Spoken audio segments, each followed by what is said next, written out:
Hello dear student, कैसे हो आप लोग सभी। आशा है कि आप लोग स्वस्थ होंगे, मस्त होंगे, तंदुरुस्त होंगे। डियर स्टूडेंट, आज जो हम आपके लिए टॉपिक लेकर के आए हैं वो हमारा है बच्चों साबुन एंड अपमार्जक। ठीक है, साबुन और अपमार्जक, इसको क्या बोलते हैं बच्चों? Soap and detergent. इंग्लिश में आप क्या बोलेंगे? Soap and detergent. बच्चों, ये जो टॉपिक है आपका एग्जाम के लिए, क्लास 10th के लिए बहुत ही ज्यादा इंपॉर्टेंट हो जाता है। और एग्जाम से मैं जस्ट पहले इस टॉपिक को लेकर के आया हूँ। डेफिनेटली आपको एग्जाम में देखने को ये मिलेगा बच्चों। ठीक है, यहाँ से आपको क्वेश्चन मिलेगा ही मिलेगा देखने के लिए।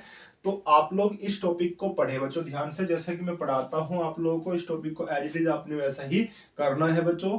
और ये आपका मोस्ट इंपोर्टेंट टॉपिक है बच्चों। ठीक है, आप लोग ध्यान से देखना। शुरू करते हैं। देखो बच्चों, यहाँ पर ध्यान दीजिए। जो साबुन होता है और सर्फ सर्फ होता है ना, अपमार्जक होता है। जैसे कि आप लोग देखते हो अपने घरों में दो चीजें होती है जिससे आप क्लीनिंग एक्शन करते हो या अपने कपड़ों को धोते हो। वो चीज होती है बच्चों, एक तो होती है साबुन, दूसरा होता है बच्चों सर्फ, जिसे बोलते हो आप लोग। और सर्फ को ही क्या बोलते हैं? हम अपमार्जक कहते हैं। ठीक है बच्चों, इतनी बात क्लियर हुई। अब इनको आपने पढ़ना है कि ये क्या होते हैं और इनका यूज कहाँ कहाँ पर आप कर सकते हो। और दूसरा टॉपिक पढ़ना है कि इनकी जो क्लीनिंग एक्शन है वो किस प्रकार से होती है। ठीक है बच्चों, अब इनको आपने पढ़ना है। ये चीजें जो मैंने क्वेश्चन बताई, यही क्वेश्चन आपके वहां से बन करके आएंगे। ये सारे क्वेश्चन इसी तरीके से पूछे जाते हैं बच्चों। तो चलिए हम शुरू करते हैं अपना टॉपिक को। और जो टॉपिक है हमारा, सबसे पहले मैं हेडिंग डाल लेता हूं बच्चों यहाँ पर आपके लिए। ये है आपका सर्फ यानी सॉरी साबुन। क्या है बच्चों? साबुन। इसको इंग्लिश में बोलते हैं सोप।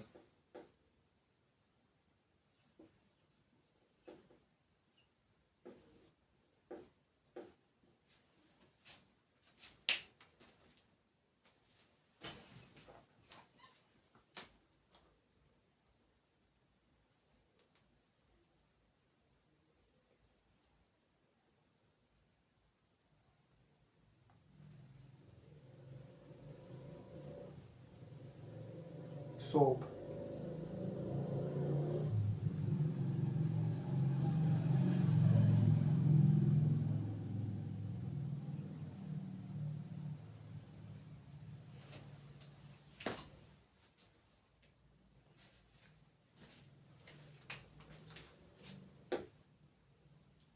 ठीक है बच्चों, अब इसमें जो है आपका सोप है, सोप या साबुन को हम क्या कहते हैं? देखो, उसकी डेफिनेशन इस प्रकार से होती है कि लंबी श्रृंखला वाले कार्बोक्सिलिक अम्लों के सोडियम व पोटेशियम लवण को साबुन कहते हैं। या दूसरे शब्दों में कह सकते हैं higher fatty acid of acid के हायर फैटी एसिड के सोडियम या पोटेशियम साल्ट को हम क्या बोलते हैं बच्चों? साबुन कहते हैं। ठीक है, इतनी बात क्लियर हुई बच्चों। अब यहां पर ध्यान दीजिए। अब ये कार्बोक्सिलिक अम्ल क्या होता है बच्चों? हमने जो लास्ट वीडियो कराई थी आपको, उसमें आपने क्या पढ़ा था बच्चों? वहां पर आपने पढ़ा था कार्बोक्सिलिक एसिड। ठीक है बच्चों, अब वो कार्बोक्सिलिक एसिड से हमने क्या बनाना है बच्चों? सोडियम और पोटेशियम के साल्ट बनाना है। और कैसे बच्चों? बहुत लंबी श्रृंखला वाले। ठीक है बच्चों, यहां पर ध्यान दीजिए। तो हम कहते हैं क्या होता है हमारा कार्बोक्सिलिक एसिड? तो डेफिनेशन में ये क्या कहा गया है कि इसकी डेफिनेशन को याद करेंगे। क्या होता है बच्चों? लंबी श्रृंखला वाले लंबी श्रृंखला वाले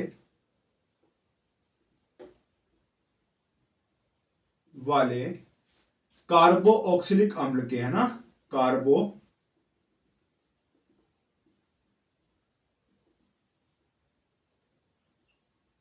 अम्ल के सोडियम या पोटेशियम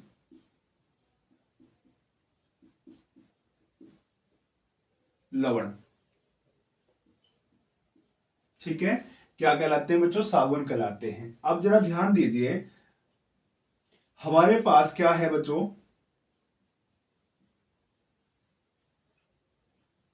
एक लंबी श्रृंखला वाला कार्बोक्सिलिक अम्ल है। जो कार्बोक्सिलिक हमने पढ़ा था RCOOH, एक लंबी श्रृंखला आपने ले ली। इससे आपने क्या करना है बच्चों? NaOH, यानी या तो NaOH ले लो या KOH ले लो। तो यहां से दोनों रिएक्शन करेंगे और रिएक्शन करने के बाद आपने क्या निकलेगा यहां से बच्चों? एक आपका H2O निकलेगा, ठीक है, H2O, और यहां से क्या बनेगा C17H35, और ये क्या बन जाएगा COONA। ठीक है बच्चों, देखो ये तो क्या था बच्चों, एक अम्ल था। क्या है बच्चों, ये अम्ल, और ये क्या है बच्चों, लवण, सॉरी अक्षार। इससे पहले वाले चैप्टर में आपने पढ़ा था अम्ल व अक्षार, और ये क्या बना बच्चों, लवण, और ये क्या है बच्चों, जल। इतनी बात समझ आई होगी आई होप आपको। तो ये जो आपने बनाया है लवण, इस लवण को ही आप क्या कहते हो, साबुन कहते हो। क्या कहते हो बच्चों, साबुन, है ना, या सोप कहते हो। ठीक है, इसकी डेफिनेशन हमने क्या करी थी बच्चों, अभी यहां पे देखो, डेफिनेशन से ही क्लियर हो रहा है। लंबी श्रृंखला, यानी ये लंबी श्रृंखला है, इसके बाद लंबी श्रृंखला वाले कार्बोक्सिलिक अम्ल यानी COO यहां पर होगा, COOH समूह यहां पर उपस्थित होगा। के यानी COH यहां पर है, के ये बना हुआ है क्या, सोडियम या पोटेशियम लवण। क्या कहलाते हैं बच्चों, साबुन कहलाते हैं। दूसरे शब्दों में देखिए, अगर आपने यहां पर NaOH लिया था, अगर आपने क्या किया यहां पे C17H35 COOH प्लस क्या लिया आपने बच्चों, यहां पर KOH ले लिया बच्चों। यहां पर इसका नाम होता है, यहां पर इसका नाम था आपका पोटेशियम हाइड्रोक्साइड, और इसका नाम क्या था ऊपर वाले का, सोडियम हाइड्रोक्साइड। ठीक है बच्चों, ये दोनों क्या है, ये आपका अम्ल है, ये क्या है बच्चों, लवण, सॉरी अक्षार, और ये दोनों अम्ल व अक्षार मिलकर क्या बनाएंगे बच्चों, लवण बनाएंगे, यानी C17H35 COO के। ठीक है, प्लस यहां पे क्या निकलेगा बच्चों, H2O। अब ये H2O कहां से निकला बच्चों, ये वाला H और इसका ये OH, और ये H आपका क्या बन जाता है H2O, और यहां पर जो आपका CO है इसके साथ में कोई जुड़ेगा OK, तो ये क्या बन जाएगा बच्चों, आपका साल्ट बन जाएगा, लवण बन जाएगा। क्या बनेगा बच्चों, लवण। ठीक है, और ये क्या बनेगा, जल। इसी को हम फिर से क्या बोलेंगे, साबुन बोलेंगे। सोडियम और पोटेशियम साबुन, सोडियम की साबुन, पोटेशियम की साबुन, आप इसको बोल सकते हो। ठीक है, अब यहां पर ये क्लियर हुई होगी बात आपको, ये क्या है बच्चों, आपकी साबुन है जिसे आप घरों में यूज करते हैं। और साबुन में भी क्या होता है बच्चों, आपकी दो टाइप की साबुन होती है, एक नहाने की साबुन होती है, एक कपड़े धोने वाली साबुन होती है। दोनों में अलग अलग वर्क होता है। एक एक आपकी बॉडी के लिए यूजफुल होती है, दूसरी क्या होती है बच्चों, क्लोथ्स के लिए आप लोग यूज करते हैं, कपड़ों को धोने के लिए यूज करते हैं। ठीक है, तो अगर हम बात करें यहाँ पर पोटेशियम और सोडियम सोप की, तो यहाँ पर जो आपकी पोटेशियम वाली है वो आपकी नहाने की साबुन में यूज होता है, और जो सोडियम वाली होती है बच्चों वो कपड़े धोने वाली साबुन में यूज होता है। ठीक है बच्चों, दोनों साबुन अलग अलग है। देखो यहाँ पर की ये क्या होती है, नहाने वाली साबुन होती है आपकी पोटेशियम वाली, और सोडियम वाली क्या होती है बच्चों, कपड़े धोने वाले साबुन होती है। ठीक है, इतनी बात क्लियर हुई। तो यहाँ पर आपको दोनों चीजें नजर आ रही होंगी बच्चों। तो अब पढ़ते हैं इसके बाद, साबुन आपका क्या होता है, किस तरीके से आप इसका यूज करते हो, यूज कहां पर होता है इसका। देखो, इसके बाद जो कंडीशन आएगी बच्चों, आपके पास दो टाइप के वाटर होते हैं, यानी जल जो आप देखते हो बच्चों, दो टाइप के होते हैं। एक तो वो जल होता है जो पहाड़ी क्षेत्रों में पाया जाता है या फिर समुद्री एरिया में पाया जाता है बच्चों। एक जल वो होता है जो आप अपने घरों में यूज करते हो, यानी आप प्लेनी एरिया में वाटर होता है, उसे आप क्या बोलते हो, सॉफ्ट वाटर बोलते हो। क्या बोलते हो, सॉफ्ट वाटर, या आपको उसको मृदु जल बोलते हैं। ठीक है बच्चों, तो यहां पर हम क्या कह सकते हैं, साबुन का यूज कहां पर करते हैं हम लोग कपड़े धोने के लिए बच्चों, मृदु जल में करते हैं। किस में करते हैं बच्चों, मृदु जल में। अब यहां पर इसको स्क्रीनशॉट ले लीजिए बच्चों।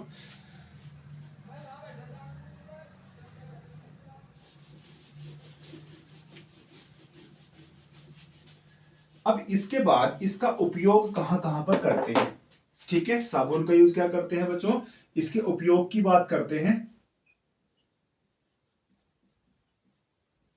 उपयोग नंबर एक उपयोग है इसका,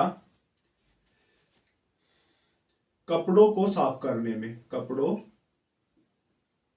को साफ करने में।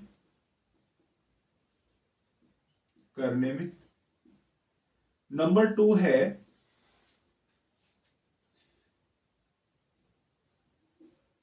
मानव शरीर को साफ करने में,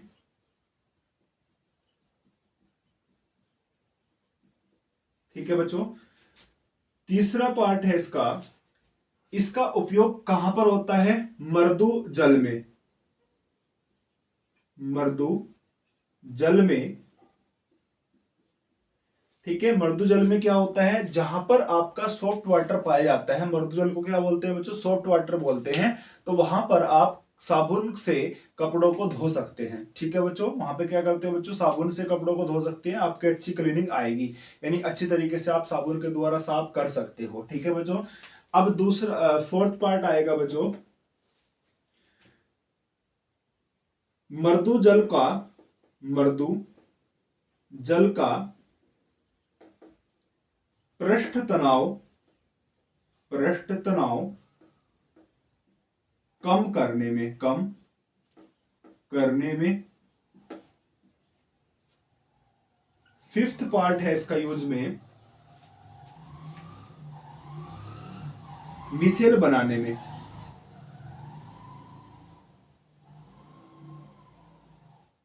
मिसेल बनाने में। ये सारे यूज है किसके बच्चों? साबुन के। ये सभी यूज होते हैं, ठीक है बच्चों। इतनी बात समझ आई। एक मोस्ट इंपोर्टेंट जो टॉपिक यहाँ पॉइंट यहाँ पर याद रखना है आपको, कि जो साबुन होती है वो केवल मृदु जल में ही क्लीनिंग एक्शन को दिखाती है, यानी जो आपका सफाई करती है साबुन, वो किस में करती है? केवल और केवल मृदु जल में ही करती है, यानी सॉफ्ट वाटर में आपकी क्लीनिंग एक्शन को दिखाती है, ठीक है बच्चों। अब साबुन को हम पढ़ते हैं, यहां पर इसको स्क्रीनशॉट ले लीजिए। इसके बाद बच्चों क्या आएगा यहां पर? अब साबुन जो है क्लीनिंग एक्शन कैसे शो करती है ये हम लोग पढ़ेंगे। यानी साबुन क्या होता है बच्चों? यहां पर साबुन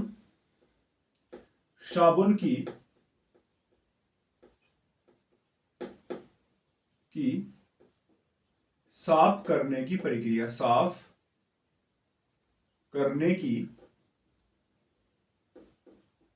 प्रक्रिया, ठीक है बच्चों। यहां पर इसको हम पढ़ेंगे, साबुन द्वारा साबुन की साफ करने की प्रक्रिया, यानी साबुन द्वारा, है ना, के द्वारा सफाई का जो प्रक्रिया होती है वो इस तरीके से हम लोग समझेंगे बच्चों। कोई भी सोप अगर होती है उसमें दो पार्ट होते हैं, कोई भी सोप अगर होती है बच्चों उसमें दो भाग होते हैं, एक होता है जल में घुलनशील और दूसरा होता है जल में अघुलनशील। तो अगर जल में कोई घुलनशील होता है तो उसे हम बोलते हैं जल रागी। क्या बोलते हैं बच्चों? जल रागी। और जल में अघुलनशील होता है, इसका मतलब क्या बोलते हैं? जल विरागी, ठीक है। तो दो पार्ट मिलते हैं साबुन में। तो यहां पर ध्यान दीजिए, साबुन के भाग जो होते हैं, साबुन में जो दो भाग होते हैं, दो पार्ट होते हैं एक तरीके से। साबुन में जो भाग होते हैं, यानी साबुन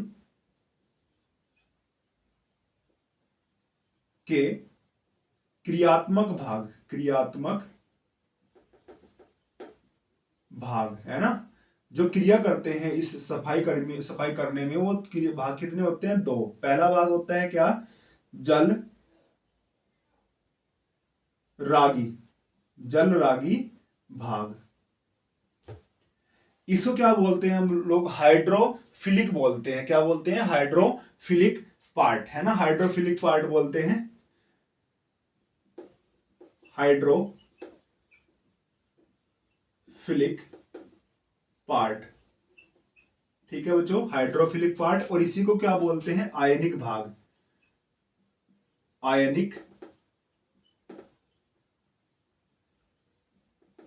ठीक है बच्चों। और दूसरा पार्ट जो होता है यह होता है जल विरागी भाग। इसको बोलते हैं हाइड्रोफोबिक पार्ट, हाइड्रोफोबिक पार्ट, ठीक है बच्चों। इसका नाम होता है,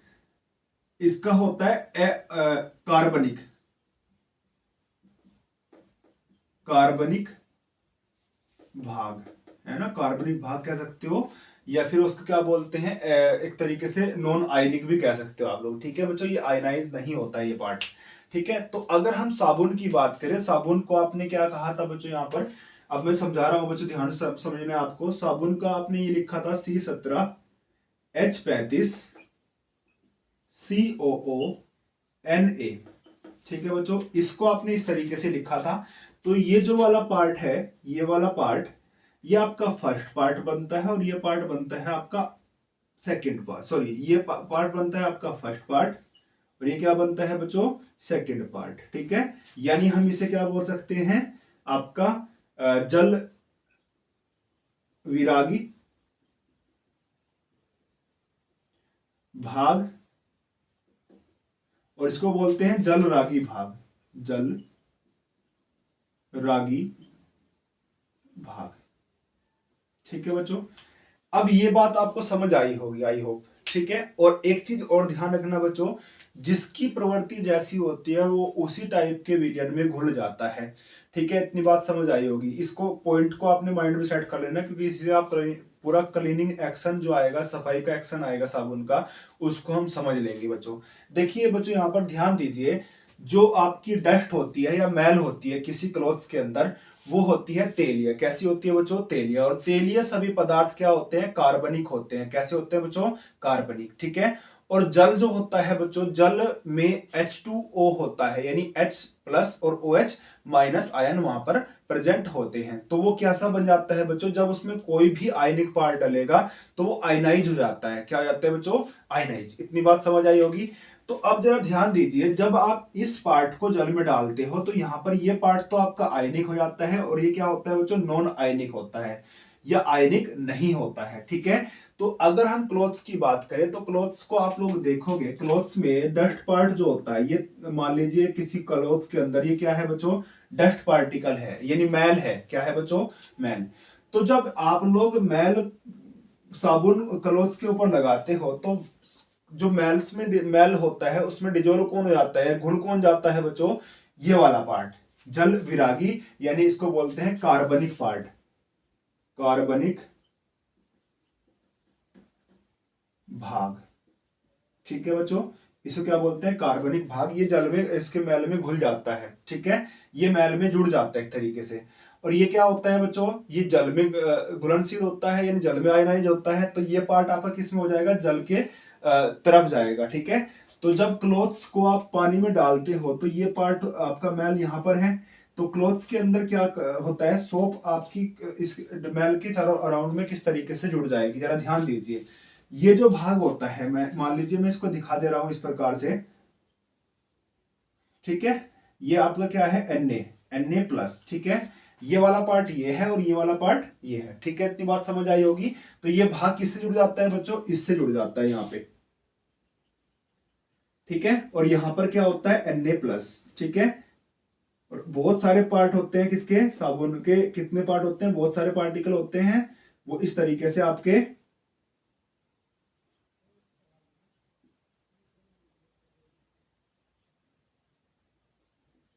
यहां पे देखिए, ये समझ आया होगा आपको।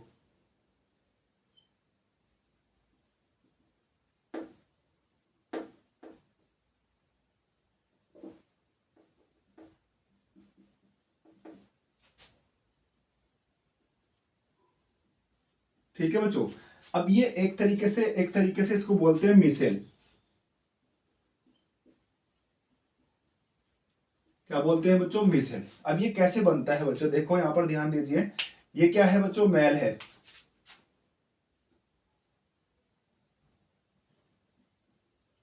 इसको बोलते हैं मैल, यानी क्लोथ्स के अंदर जो मैल है वो इस तरीके से आपका क्लोथ्स के अंदर रहता है।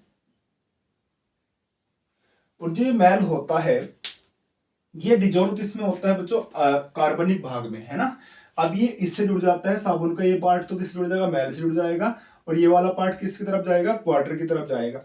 अब इसके अराउंड में कौन है बच्चों, वाटर है। क्या है बच्चों, वाटर। तो वाटर क्या करेगा, इसको अपनी ओर खींचने का प्रयास करेगा, किसको, इस वाले पार्ट को। और जब ये इसकी ओर खींचेगा तो वाटर क्या हो जाएगा, जब आप फ्लो करोगे वाटर को तो ये सारा पार्ट क्या हो जाएगा, इसके साथ में जुड़ करके बाहर निकल जाएगा। ठीक है, इस तरीके से क्लीनिंग एक्शन ऑफ सोप होता है। ठीक है बच्चों, यहाँ पर समझ आया होगा, आई होप आपको।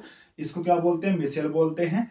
और यहाँ पे आपका इस तरीके से क्लीनिंग होती है। जब आप इसमें वाटर फ्लो करते हो तो क्या होगा, यहाँ पर वाटर के फ्लो होने के साथ साथ मिसेल जो जाएगा साबुन मैल को लेकर के निकल जाएगा, ठीक है, वाटर के बहाव के साथ। ठीक है, इस तरीके से आपके क्लॉथ साफ होते हैं, किससे, सोप के द्वारा। ठीक है, ठीक इसी प्रकार से आपकी बॉडी के ऊपर भी डस्ट पार्टिकल जुड़े होते हैं, यानी ऑयली पार्ट होते हैं मैल के।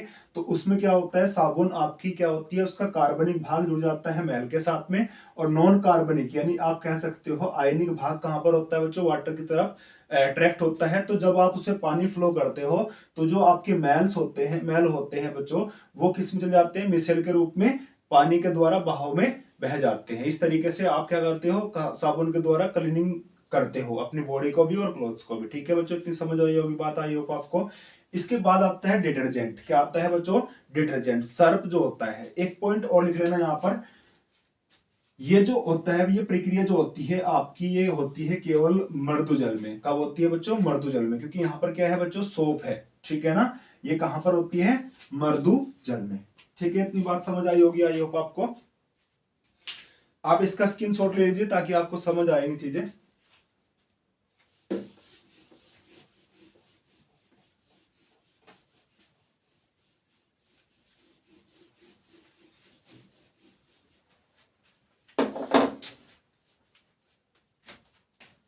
इसके बाद बात करते हैं बच्चों हम लोग अपमार्जक की।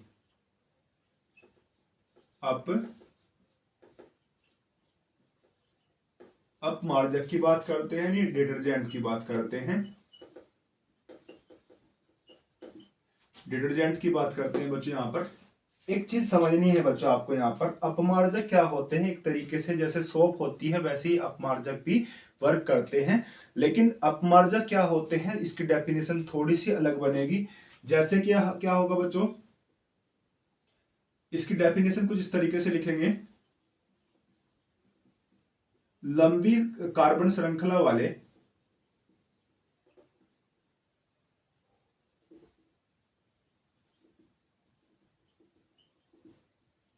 लंबी कार्बन श्रृंखला वाले लंबी कार्बन श्रृंखला वाले कार्बोक्सिलिक अम्ल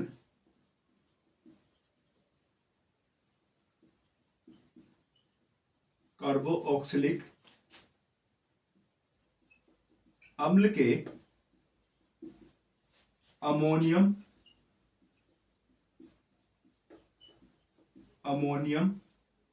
व सल्फोनेट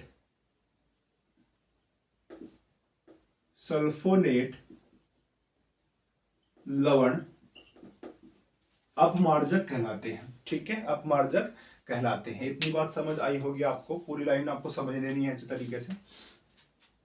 इसमें क्या होता है, इसमें अमोनियम के और सल्फोनेट साल्ट बनते हैं, और इस तरीके से आप लोग समझोगे इस चीज को। सेम प्रोसेस होता है वहां पर भी। क्या होता है बच्चों, आपका एक तरीके से क्लीनिंग एक्शन सेम होता है। वहां पर क्या आएंगे बच्चों, एक आयनिक पार्ट होते हैं, यानी क्या बनेगा यहाँ पर, एक तरीके से ये बन जाएगा, जैसे ये कहेंगे हम RCOO NH4 पार्ट, है ना। यहाँ पर R क्या है बच्चों, लंबी श्रृंखला वाले हैं। ये क्या है आपका COONH4, यानी क्या है, ये जल में घुलनशील होता है, यानी ये पार्ट आयनिक होता है। ये क्या होता है, नॉन आयनिक होता है। ठीक है, अब ये भी क्या करेगा, लेकिन इसका क्या हो जाएगा, उपयोग कहां पर कर सकते हैं, इसका उपयोग आपका सेम वही उपयोग होते हैं जो यहां पर होते हैं, लेकिन इसमें एक आपको करना है जो आपका इंपॉर्टेंट बन जाता है इसमें। इसका उपयोग मृदु व कठोर दोनों प्रकार के जल में किया जाता है। यानी कुछ एरिया ऐसे होते हैं जहां पर वाटर के द्वारा आप लोग क्लीनिंग एक्शन नहीं दिखा पाते किसी सोप के द्वारा, लेकिन आपका जो सर्फ होते हैं यानी अपमार्जक होते हैं वहां पर वो क्या होते हैं बच्चों, आपके क्लीनिंग एक्शन को कर देते हैं। यानी आप कह सकते हो कि नॉर्मल अगर प्लेनी एरिया में कहें आप लोग, वहां पर भी आप सर्फ का यूज कर सकते हो, लेकिन वहां पर भी आप कर सकते हो जहां पर आपका कठोर जल पाया जाता है, जैसे कि समुद्री के आसपास का एरिया और पहाड़ी क्षेत्रों पर ऊपर जो एरिया पाया जाता है वहां पर जो जल होता है बच्चों वो कठोर जल होता है। और वो जल आपका अच्छी तरीके से आप क्या नहीं कर पाता है, क्लीनिंग नहीं कर पाता है, किसके द्वारा, सोप के द्वारा। लेकिन अपमार्जक वहां पर क्या कर सकता है, क्लीनिंग एक्शन को दिखा सकता है, या उसके द्वारा हम क्लोथ्स को साफ कर सकते हैं। तो इस तरीके से हम लोग आप लोगों ने के द्वारा जो आपने पढ़ा है टॉपिक, इसमें क्या है, क्लीनिंग एक्शन को आपने पूरा पढ़ लिया है बच्चों। और यहाँ से डेफिनेटली एक क्वेश्चन जरूर बनेगा बच्चों एग्जाम में। तो आई होप आपको समझ आया होगा। तो बच्चों आप लोग हमारे चैनल को देखते रहें, और आप लोग जितना भी जो बच्चे नए आए हैं वो सब्सक्राइब करें, फॉलो करें एंड लाइक करें बच्चों। और वीडियो को अगर शेयर कर सकते हो उन बच्चों के पास जो आपको लगता है कि वो प्रिपरेशन कर रहे हैं 10th क्लास की, तो आप लोग इसको कर लीजिए बच्चों। ठीक है, best of luck, keep watching learning on my YouTube channel. Best of luck.